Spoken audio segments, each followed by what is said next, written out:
මහාභාරූපයක් විදිහටයි මේ මහාභාරූපය අපිට සඳහන් කරන්න පුළුවන්. මේ නිර්මාණකරුවා හරිම සුවිශේෂී නිර්මාණකරුවෙක්. කතිකාචාර්යතුමනි ඔහු මේ රට තුල යම් කිසි දෙයක් කළොත් ඒක හොඳම දෙයක්. ඔහු තමයි පර්පල් රේන්ජ් සංගීත කණ්ඩායමේ හදවතේ නායකයා සේනක ක්‍රිස්පන්. ඒ කලාකාමී හදවතට නැගුණු අපූර්ව නිර්මාණයක් විදිහට තමයි කතිකාචාර්යතුමනි මේ නිර්මාණය අපිට සඳහන් කරන්න පුළුවන්කම ලැබෙනවා. සමහර විට කතිකාචාර්යතුමා පෙරහැරවල් ගණනාවකට සම්බන්ධ වෙනවා. අද තමයි මෙවැනි ආකාරයේ මහාභාරුවක් දකින්න තියෙන්නේ. හරිම ලස්සන මහාභාරුවක් අපිට දකින්න ලැබුණේ. අපි සේනක ක්‍රිස්පන් මහතා ඇතුළු ඔහුට සහාය දුන්නු ඒ පිරිස අපි තාම ගෞරවණීය දවසේදී සිහිපත් කරනවා. ඔචිතක විශේෂයෙන්ම සඳහන් කරන්නට ඕමනයි ඇහැ ඉවතට ගන්න හිතෙන්නේ නැති තරම් අලංකාර බවක් මේ අලුත් මහාභාරූපේ තියෙනවා. ඇතරම සේනක ක්‍රිස්පන් මහත්මයා කියලා කියන්නේ මේ රටට කලාකරුවන් ගායකයන් විදියට ඉතා විශාල ප්‍රමාණයක් දායාද කරපු නිර්මාණශීලී නායකයෙක්. නිහතමානී නායකයෙක්.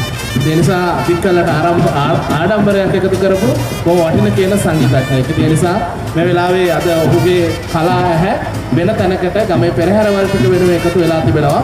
සෙනගයි ගොඩක් ස්තුතියි අලංකාර මහාභාරූපය. ගෞරව කරන බුදුරජ මහා පෙරහැරෙහි මේ මහා පෙරහැර වෙනුවෙන් එකතු කිරීම සම්බන්ධව මේක පොඩි වෙනසක් දකිනවා. කාන්තා රූපයක් තමයි මේ මහාභාරූපේ තියෙන්නේ. අර ඔබ හැමතිස්සම සඳහන් කරා වගේ මහාචාර්යතුමනි විවිධාංගීකරණය හරි අලංකාරයිනේ. අර මහාභාරූප පිරිමිරුව දැකලා කාන්තාරුවක් දැක්කම පිරිමි අපේ හිත කොහොමත් මේ පැත්තට ඇහැ යනවනේ කතිකාචාර්යතුමනි.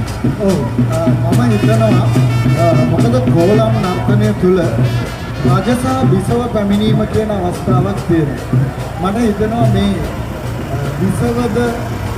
බිසවගේ අනුරුවක්ද නැත්නම් දේවත්වය කාන්තා දේවත්වයද කියන දේ අපිට හිතන්නට පුළුවන්. හැබැයි මේ තුල තියෙනා සුන්දරත්වය ඒ මුහුණේ තියෙනා නිමා ඉතාම සුන්දරයි. අත්‍යවශ්‍යම මමද මේ පළමු අවස්ථාව විදිහට හැම තැනම ඉතාම ගුණාත්මක බවකින් යුක්තව නිමවලා තියෙනවා. ඉතින් මේක සුවිශේෂී අවස්ථාවක්. මම හිතන්නේ ඔබට මේ ප්‍රදේශයේ ලැබෙන ආඩම්බරයක් තමයි